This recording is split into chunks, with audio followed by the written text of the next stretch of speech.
What's up, badass nerds? I am a moron and an emotional masochist.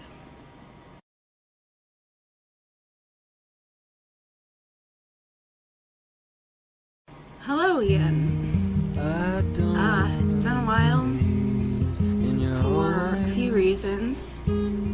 I did make a video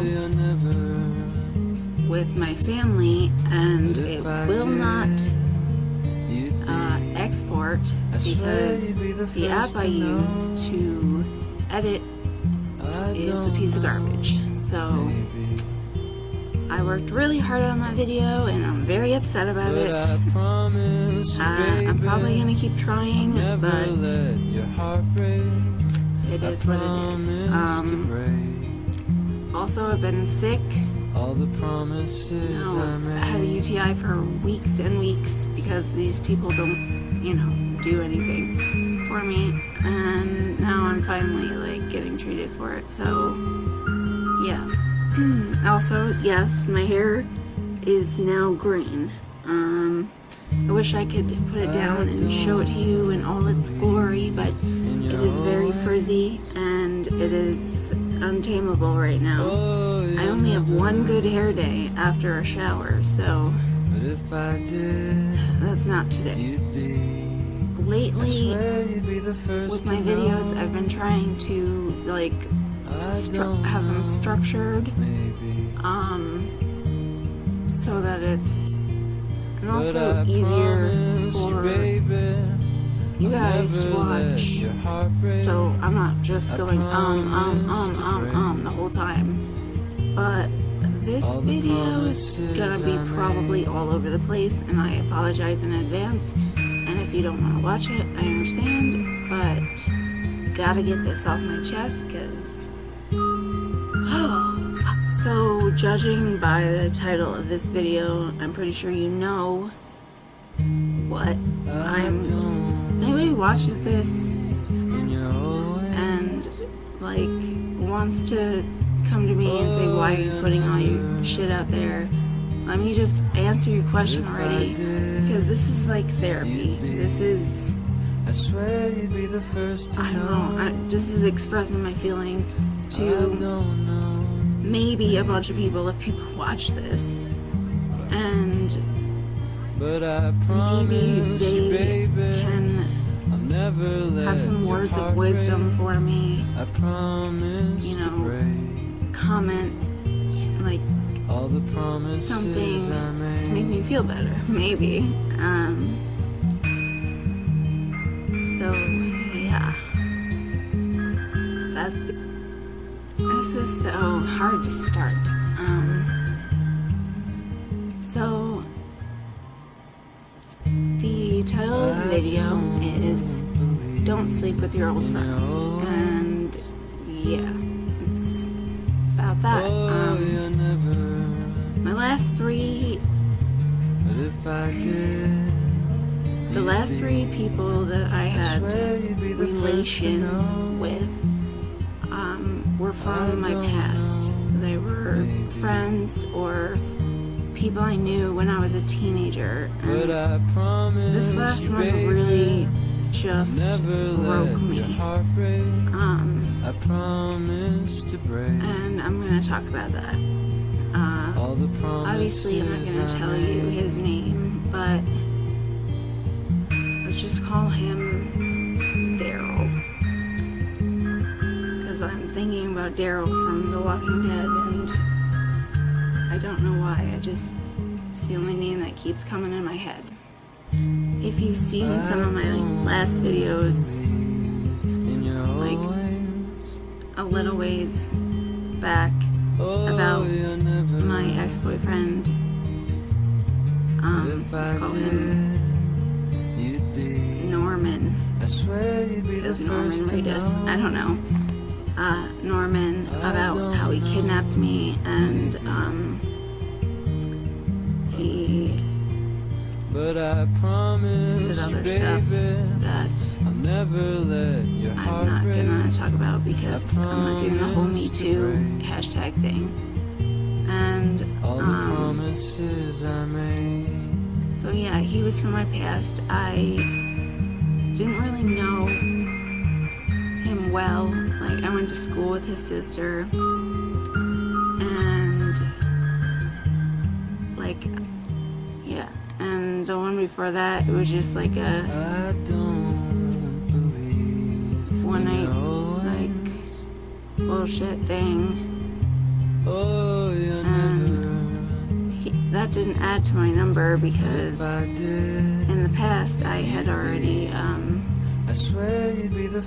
relations with him. So, like, I knew what that was, and it didn't really hit me hard. Like, it didn't. I knew that it was just like one time, like Bing Bang Boom, whatever. Norman was a whole relationship during summer that I got some crazy stories out of. But when we broke up, I wasn't really super depressed, and like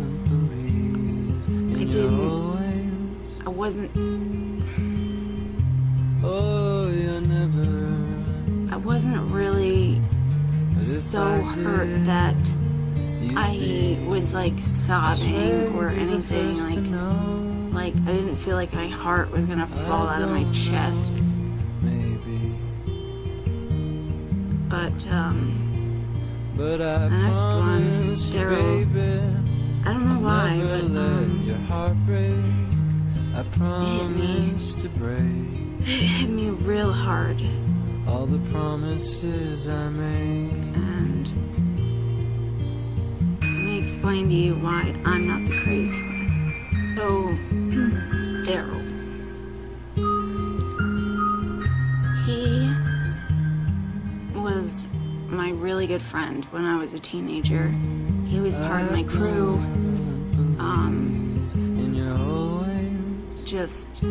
We got high together, we got drunk together, we got in trouble together. Like, we were real close when we were teenagers. I swear you'd be the first to know. And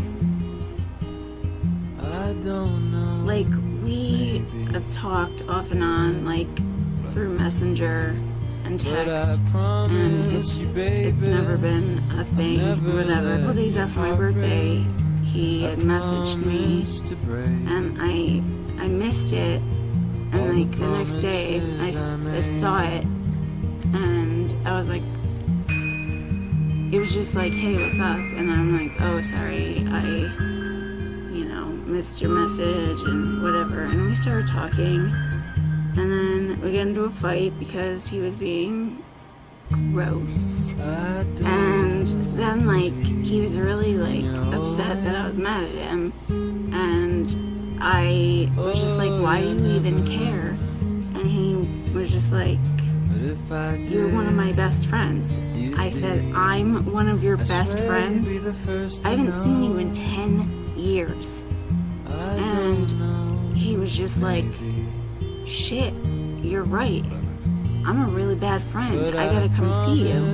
And I was like, okay. And we made plans, and he was gonna come over the next day to like hang out. And so I guess here's where it gets sticky. When he said he was gonna come over, he said he was gonna have to spend the night because he brought a bunch of beer here, and I was reluctant, but then I thought, like, alright, maybe I can sleep in my chair, or he can sleep in my chair, or even if we had to share the bed, it would be like platonic. I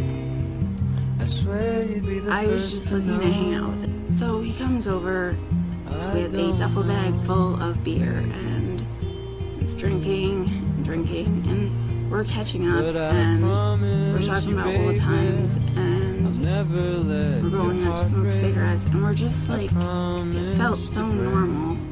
And I forgot how good of friends we had been back in the day. Drinking, he was getting more and more, I don't know, like touchy, I guess. Like he would just touch my shoulder or my knee or whatever. And then I don't remember why. I said something and then he was like, he said something and he was just like, I'm just kidding. And he hugged me and he like kissed my neck, and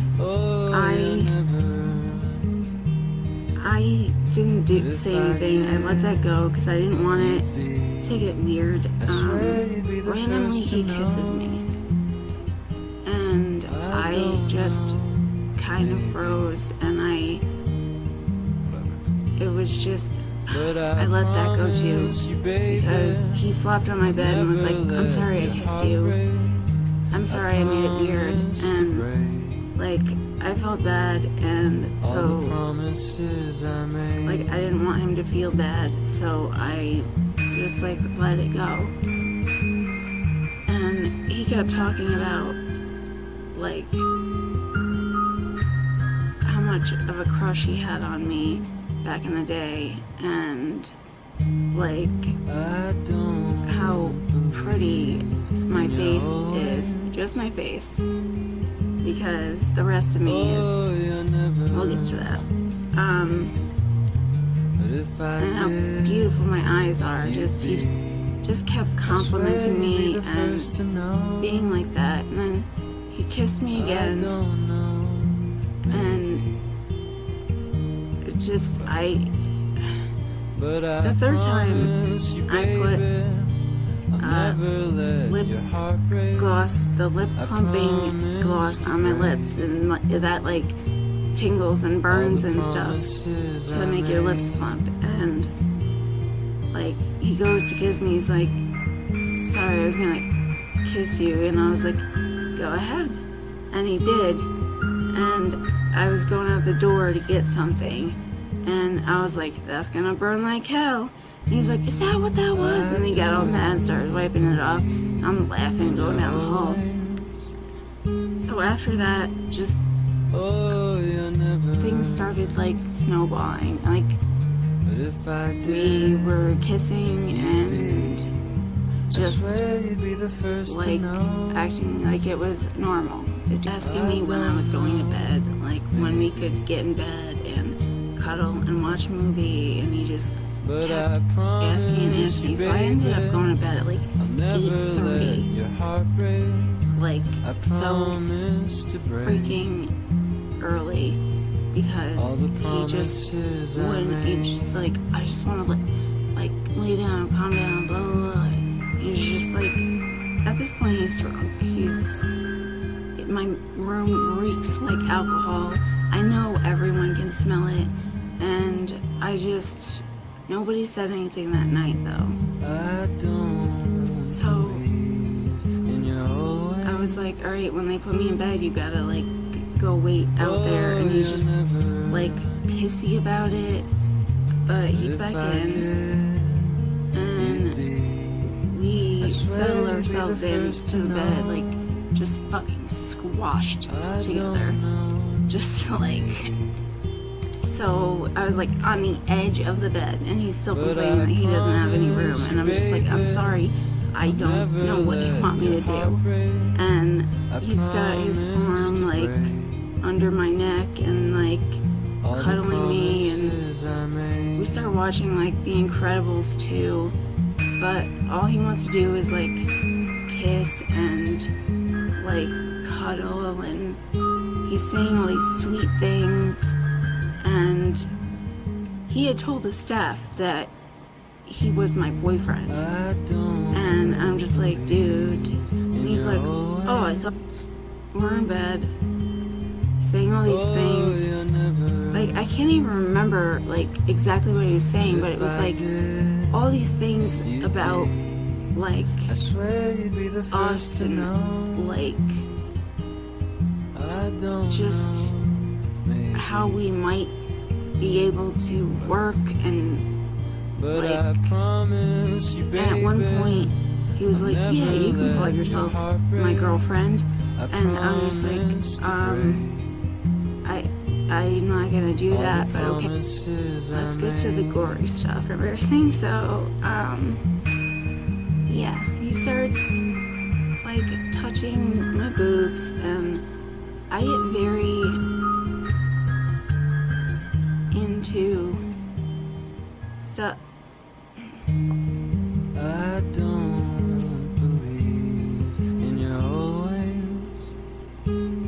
I get very excited quickly now If I did, after like the accident. It's weird. I don't know why. I swear you'd be And the first to know. he I don't know. this is probably too much for YouTube. Jesus Christ. But I promise So you, baby, he does stuff, never and then let your heart break. I promise to break wanted to have sex, and all the promises he I made. was like, I don't want you to think that I just came over here for sex and blah blah blah. And I'm just like, yeah, but if a girl's saying they want it, then why would you just not do it? And then eventually it happened. So unfortunately, I had to add a number to my number, and it was not worth. I'm sorry if Daryl watches this. Like, I'm gonna feel shitty if he watches this, but it was adding a number, adding a notch in my belt was not worth the 2 minutes of half sex or whatever. I would take it back in a heartbeat. I would take a lot of it back. So then we went to sleep. The next morning he stayed for a little while and like cuddled, and when he left he was like, this was great. When can we do this again? So I was just like, I don't know, I have stuff to do like the next 2 days, and blah blah blah. And he was like, yeah, I gotta do this and that, and but like he left, and that day and the next day we were fine. We were texting and like acting like goofy kids in lust or whatever you want to call it. And all the promises I made. Then I was like, come over Saturday night, because the stuff I have to do on Saturday is, during the day, and you can come over. And he's just like, yeah, okay. And then he cancels on me, and I was like, and he was like, I promise Sunday, come over, we'll talk. Cancels on me. And the reason that I kept trying to get him to come here is because he said, like, when can we do this again? Like, he was the one that, like, initiated everything. Every goddamn thing. But in the end, here's the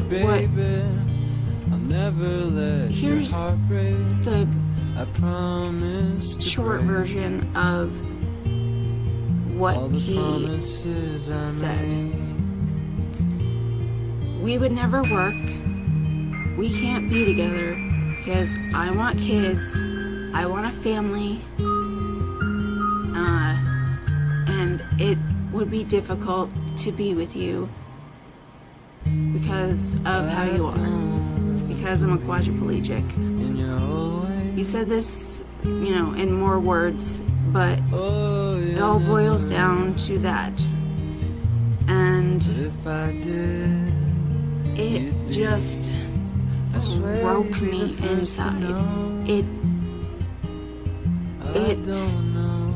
ripped me apart. And I think the reason that happened was because he led me on He started it. He led me on. He said sweet things. It wasn't like if he had come here and one night stand and was just like, peace out, I would just be like, alright, whatever, kind of a dick, but I don't. But he led me on. He led me to believe that something could happen. Like my best friend said when I told her, I was like, I don't know why I'm so upset. And she's like, because he gave you hope. And I was like, I cried, I sobbed, it was like a guttural thing, just like sobbing, and people that worked here saw him come here and made their own assumptions, and people were talking, and so when nurse like brought him up, she's like, oh, how's your boyfriend, or something like that, and I was like, I don't want to talk about it, and she's like, oh, I just heard, and I'm just like, I just start bawling, and I just like, great, now I hate crying in front of people, and she's just like hugging me, oh sweetie, it's okay, and whatever, and then like, when I was going around here, I just had this like face, I was just like,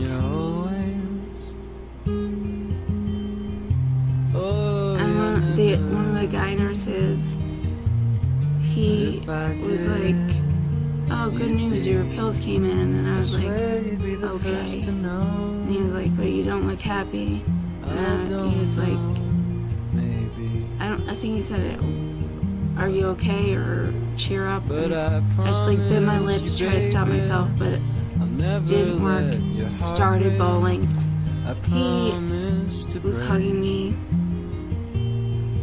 and like, when people console me, it makes me cry more. I don't know why, but yeah, but finally when Daryl was completely honest with me, told me everything like was over, or wasn't really started, but like just finally came out and told me, like, no, we're not gonna do this, and I'm like, why didn't you just say that in the first place? And he called me crazy, and then I explained to him why I wasn't. I went through the whole story about like how he, every step of the way, how he initiated everything, and how he was the one that made me feel the way I did. And he was like, shit, I feel bad, I gotta go, I feel bad, like, text me. And I'm like, okay. And after that, like, I was texting my best friend, and I was texting my older brother, and they kind of like got me through it without them justifying me and telling me that what I was feeling was normal. I probably would still be a mess and a wreck, but thank you to my best friend and my older brother for giving a shit,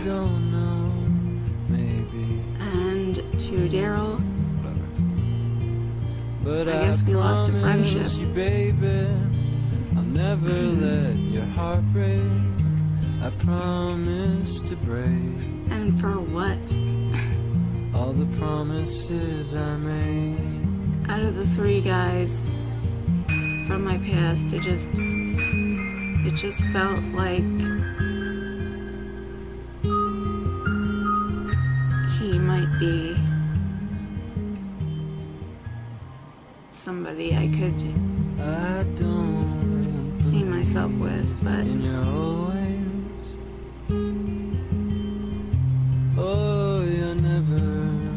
because he's got something against Squatch. The moral of the story: don't sleep with your old friends.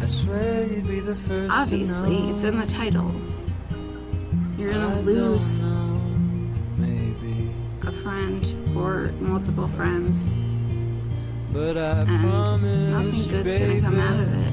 I'll never So let you might as well your just heart not do break. it. I It's not worth a notch in your belt, and all the promises I it's not worth made. the heartbreak.